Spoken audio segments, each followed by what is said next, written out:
आज के इस शुभ अवसर पर मेरे साथ मंच पर उपस्थित श्रीमान आदर्श गोयल जी, राष्ट्रीय अध्यक्ष भारत विकास परिषद, श्री अमृत सागर मित्तल जी, सोनालिका ग्रुप के उपाध्यक्ष, श्री दुर्गादत्त शर्मा जी, राष्ट्रीय महासचिव भारत विकास परिषद, प्रोफेसर के अग्रवाल जी, राष्ट्रीय संरक्षक भारत विकास परिषद, और आज भारत विकास परिषद की 63वीं वर्षगांठ के अवसर पर आए हुए सभी सम्मानित सुज्ञजनों को मेरा नमस्कार, प्रणाम।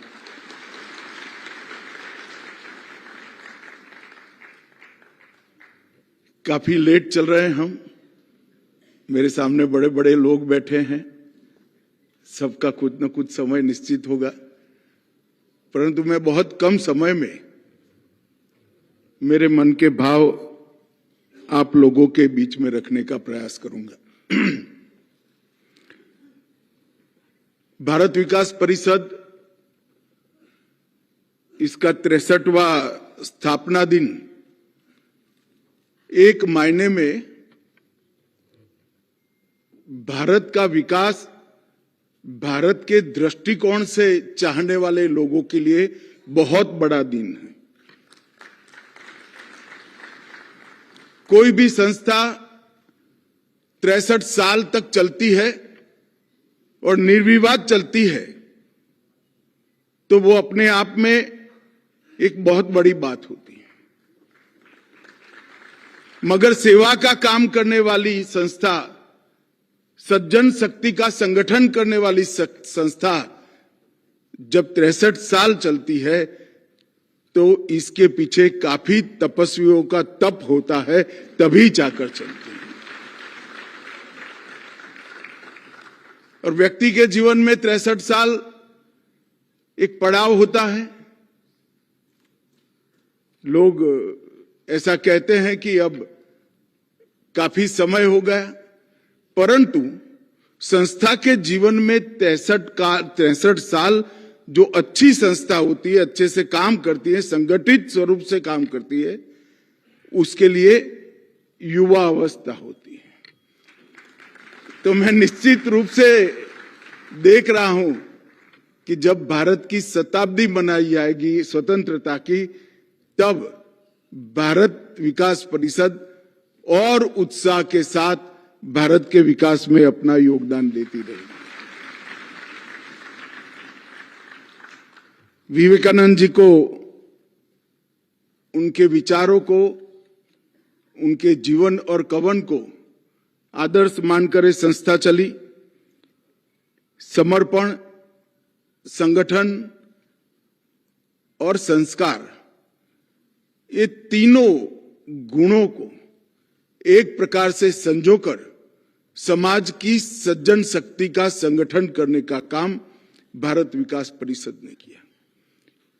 और वो संगठन शक्ति से जो ऊर्जा निर्मित हुई, वो ऊर्जा ने भारत के करोड़ों लोगों के जीवन में एक उजियारा लाने का काम किया और ऐसे लोगों के जीवन को स्पर्श कर कर बदलने का प्रयास किया जिनको शायद सबसे ज्यादा जरूरत समाज की संगठन शक्ति की थी। और एक प्रकार से भारत विकास परिषद के काम को अलग दृष्टि से देखे तो जिनको सेवा करनी है और जिनको सेवा की जरूरत है, ये दोनों के बीच में सेतु बनने का काम बहुत अच्छे तरीके से भारत विकास परिषद ने किया। इतने सालों के काम में सेवा को ही साधना मानकर परिषद के कार्यकर्ता आगे बढ़े, राष्ट्र को परिवार ही मानकर हर दुखी के मदद में मददरूप होने का प्रयास किया। और भारत विकास परिषद सिर्फ एक संस्था नहीं है, ये एक विचार है, भारतीय को भारत के तत्व के साथ जोड़ने का, हर भारतीय को भारत के तत्व के साथ जोड़ने का प्रयास भारत विकास परिषद ने किया और सेवा को जीवन का स्वभाव बनाने का काम भारत विकास परिषद के कार्यकर्ताओं ने किया।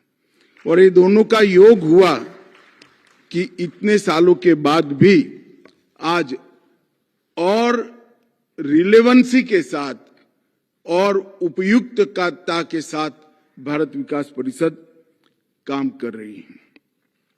सेवा को संगठन से, संगठन को संस्कार से और संस्कार को राष्ट्र निर्माण के साथ जोड़ने का एक अद्भुत कार्य संस्कृति भारत विकास परिषद ने बनाया और इसको आगे भी बढ़ाया। मित्रों, जब मुझे सुरेश जी निमंत्रण देने आए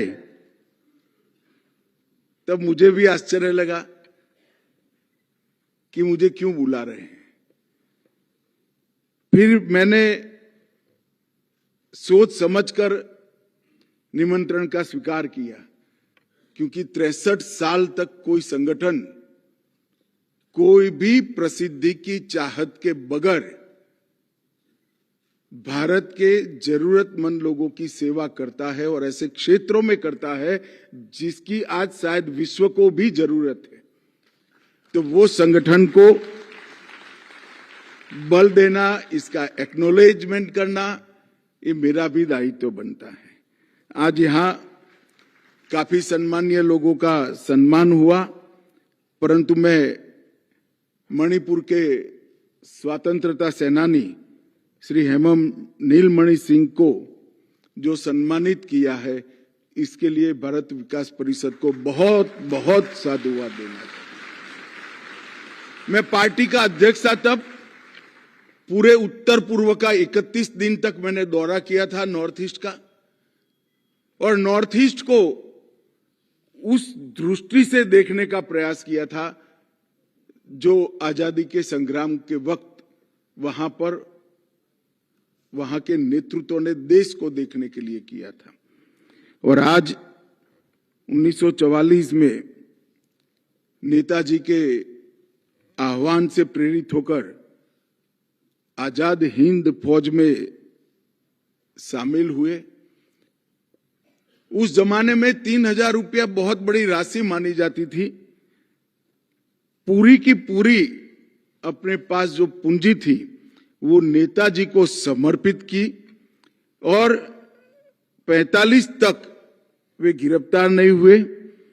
46 में जेल से रिहा होकर मोइरांग लौटे और बाद में सेवा, शिक्षा और सहकारिता तीनों को जीवन बनाकर जीवंत पर्यंत काम कर गए। मैं जब मणिपुर पहली बार गया, कुछ युवाओं से बात कर रहा था तो बहुत अच्छी तरीके से हिंदी में बात कर रहे थे। मुझे आश्चर्य हुआ। मैंने पूछा कि आप इतनी हिंदी कैसे बोल सकते हो? उन्होंने हेमम नीलमणि सिंह का नाम दिया। उन्होंने भाषाई एकता के लिए पूरा जीवन काम किया था। और आज मैं मानता हूं कि उनके जीवन को इतने बड़े फोरम के अंदर, देश के इतने बड़े बड़े लोगों के बीच में याद कर कर एक उचित ही सम्मान हेमम नीलमणि सिंह का किया गया है। मित्रों, आज भारत विकास परिषद एक बहुत बड़ा संगठन बन चुका है। 412 जिले, 1600 से अधिक शाखाएं और 84,000 से अधिक परिवार इस सेवा कार्य के साथ जुड़े हैं।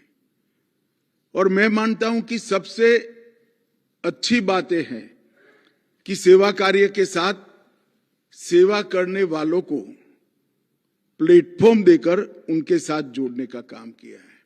हर व्यक्ति के मन में एक भाव पड़ा है कि मेरे पास जो समय बचा है, मेरे पास जो पूंजी है, इसमें से कुछ को मैं जरूर समाज की सेवा में लगाऊं। मगर इस तरह के संगठन अब लुप्त होते जा रहे हैं, जो ये भाव को परिशुद्ध रखते हुए अपने काम को आकार देते हैं।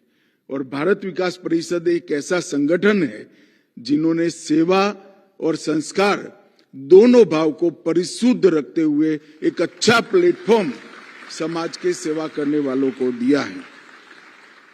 भारत विकास परिषद के कार्यकर्ता आपदा में कभी राहत का हाथ बनकर आगे आते हैं, रोगियों के लिए कई सारे रोगों में सहायता के साथ रक्तदान शिविर चलाते हैं, गांव-गांव में संस्कार शिविर का आयोजन होता है और कई पाठशालाओं में भी संस्कार का दीप जलाने का काम भारत विकास परिषद ने किया है।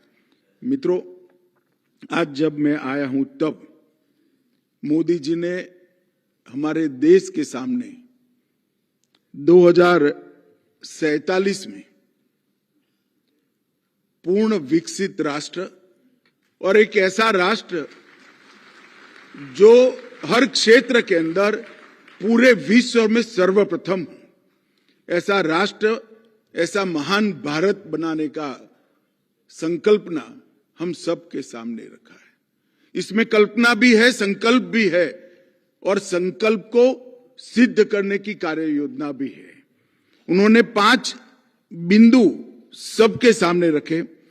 विकसित भारत का लक्ष्य, गुलामी के हर अंश से मुक्ति, अपनी विरासत पर गर्व, एकता और एकजुटता का भाव और नागरिकों में कर्तव्य की भावना का निर्माण। और मैं जब बारीकी से देख रहा था तो भारत विकास परिषद बहुत लंबे समय से ये 5 काम एक मूक सेवक की भांति कर रही है। मैंने जब भारत विकास परिषद के कामों का अध्ययन किया तब मुझे मालूम पड़ा, बहुत समय के बाद, अजीत भाई यहां बैठे थे, वो समुत्कर्ष चलाते थे, तब थोड़ा परिचय होता था, वो भी अजीत भाई से व्यक्तिगत संबंध के साथ। मैं भारत विकास परिषद के काम से कभी नहीं जुड़ा, परंतु जब मुझे सुरेश जी निमंत्रण देने आए तब मैंने थोड़ा पढ़ा, तब मालूम पड़ा कि ये 5 लक्ष्यों की पूर्ति के लिए 63 साल पहले ही भारत विकास परिषद ने बहुत अच्छे तरीके से शुरुआत करी और उसको आगे बढ़ा।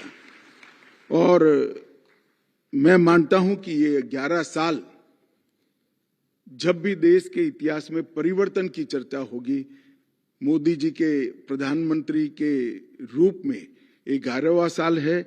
11 साल को बहुत अच्छे तरीके से इतिहासकारों ने स्वर्ण अक्षरों से अंकित करना पड़ेगा, क्योंकि ये 11 साल में 55 करोड़ से ज्यादा ऐसे भारतीय परिवार जिनके पास परिवार में एक भी बैंक अकाउंट नहीं था, ऐसे लोगों को बैंक अकाउंट पहुंचाने का काम नरेंद्र मोदी सरकार ने किया। 15 करोड़ घर जहां पर शुद्ध पीने का पानी नहीं था, वहां 15 करोड़ घरों में शुद्ध पीने का पानी पहुंचाने का काम भारतीय जनता पार्टी की नरेंद्र मोदी सरकार ने किया। 12 करोड़ से अधिक घर, वहां शौचालय का निर्माण किया।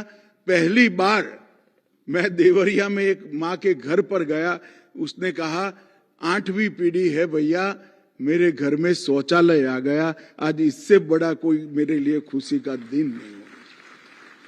जिनके घर में युवा बच्चियां हैं, उनके घर में शौचालय ना हो, उनकी वेदना को हम इस सभागार में बैठकर समझ नहीं सकते हैं। वही समझ सकता है जिसने गरीबी को देखा है और सेवा का संकल्प लिया है। 10 करोड़ से अधिक घरों में चूल्हे निकालकर गैस का सिलेंडर दिया। 4 करोड़ से अधिक लोगों को खुद का घर ही दे दिया और कई सारी मुद्रा योजना की लोन दी, जो करोड़ों की संख्या में दी है, जिसमें 2/3 मातृशक्ति को लोन देकर उनको देश के विकास के साथ जोड़ने का काम किया। और लखपति दीदी के माध्यम से आज उनको आगे बढ़ा रहे हैं।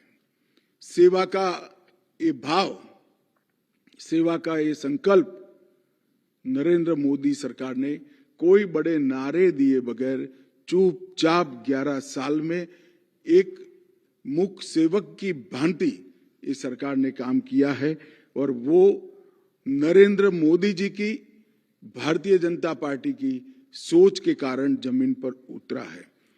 मित्रों, आज मैं यहां पर आया हूं तब एक बात जरूर कहना चाहता हूं।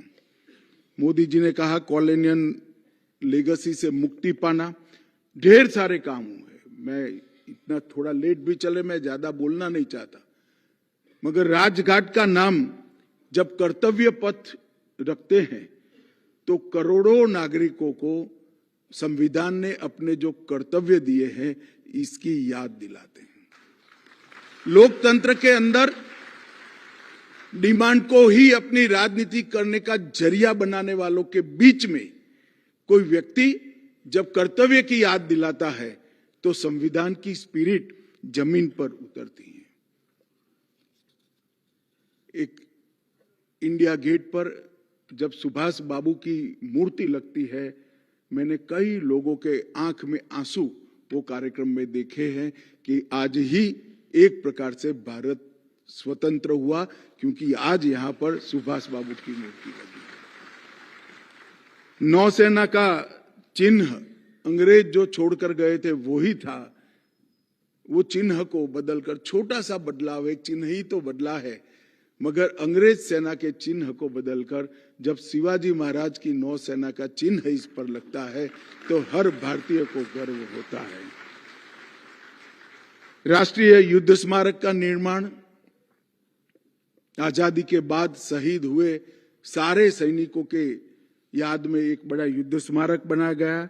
संसद में सेंगोल की स्थापना और एक परिकल्पना रखी कि भारत किस दिशा में आगे जाना है, भारत को किस दिशा में आगे जाना है। और जब संसद में सेंगोल मोदी जी के हाथों से रखा जा रहा था, मैं इसका साक्षी हूं। मेरे जैसे करोड़ों भारतीयों के मन में एक याद ताजा हो गई कि जो भारत की कल्पना हमारे मनीषियों ने की थी, इस रास्ते पर हम आगे निकल चुके हैं। अंडमान निकोबार में अंग्रेजों के नाम से दिए हुए द्वीपों को सुभाष द्वीप और शहीद द्वीप नाम दिया। 21 ऐसे द्वीप जिनको भारत ने, जिनको परमवीर चक्र दिया है, ऐसे सेनानियों के नाम से दिया गया। और रेसकोर्स रोड का नाम बदलकर लोक कल्याण मार्ग रखने का काम भी एक प्रकार से बहुत बड़ा परिवर्तन का द्योतक है। मोदी जी ने विरासत और विकास दोनों को एक साथ कोई द्वंद्व के बगैर आगे चला है। कई सारे वामपंथी मित्र पूछते हैं कि राम मंदिर बनाने से देश का क्या भला होगा। मैं समझ रहा हूं भाई, आप नहीं समझ पाओगे क्या भला होगा, परंतु मोदी जी ने राम मंदिर भी बनाया है और 5G लाने का भी काम किया है और डिजिटल पेमेंट व्यवस्था को भी सब्जी वाली बेचने वाली रेकड़ी तक पहुंचाने का काम। काशी, उज्जैन, शारदा पीठ और करतारपुर कॉरिडोर भी बनाया है। तो दूसरी ओर IIM, IIT और एम्स की संख्या भी 3 गुना ज्यादा कर दी है। न्यू एजुकेशन पॉलिसी में मातृभाषा की शिक्षा पर संबल दिया है। तो आर्टिफिशियल इंटेलिजेंस और साइबर सिक्योरिटी के क्षेत्र में भी आज भारत सबसे आगे निकलने के लिए तैयार है। योग को एक प्रकार से वैश्विक पहचान नरेंद्र मोदी सरकार ने दी है। तो दूसरी ओर ग्रीन हाइड्रोजन, ड्रोन और कई सारी स्पेस की टेक्नोलॉजी को भारत ने आज आत्मसात कर दिया है। हम आजादी का अमृत महोत्सव मनाकर आजादी के वक्त हमारे जो आजादी के आंदोलन के नेतृत्व था, उनकी संकल्पना को 140 करोड़ भारतीयों को याद कराते हैं और उसके साथ साथ PM गति शक्ति का मास्टर प्लान भी बनाते हैं। हम धारा 370 समाप्त कर कश्मीर को सुनिश्चित रूप से आतंकवाद से मुक्त कराने का काम करते हैं। हम सीएए लाते हैं। हम देश को नक्सलवाद से मुक्त कराने की कगार पर पहुंचे हैं। इसके साथ सहकारिता मंत्रालय शुरू कर छोटे किसान और गांव के गरीब के लिए भी हम काम करने के लिए आगे बढ़ते हैं।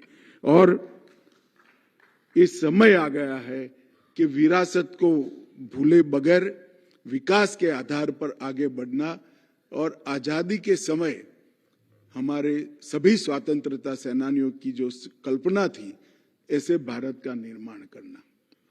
और मैं स्पष्ट रूप से मानता हूं, सरकारें अकेली सारी समस्याओं का समाधान नहीं कर सकती।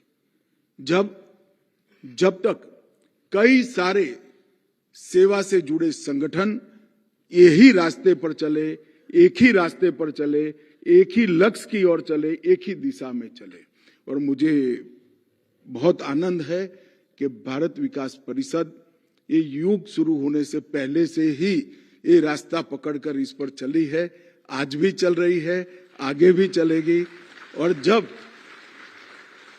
महान भारत की रचना 2047 में होगी, शायद इस सभागार में से बहुत कम लोग होंगे, परंतु मुझे विश्वास है उस वक्त भी भारत विकास परिषद थके बगैर यही रास्ते पर चलती होगी। आप सभी ने मुझे यहाँ बुलाया, मेरे हाथों से बहुत बड़े बड़े महानुभावों का सम्मान किया और मेरा भी आप लोगों ने सम्मान किया, इसलिए हृदय से आप लोगों का धन्यवाद करता हूँ। भारत माता की जय। वंदे मातरम।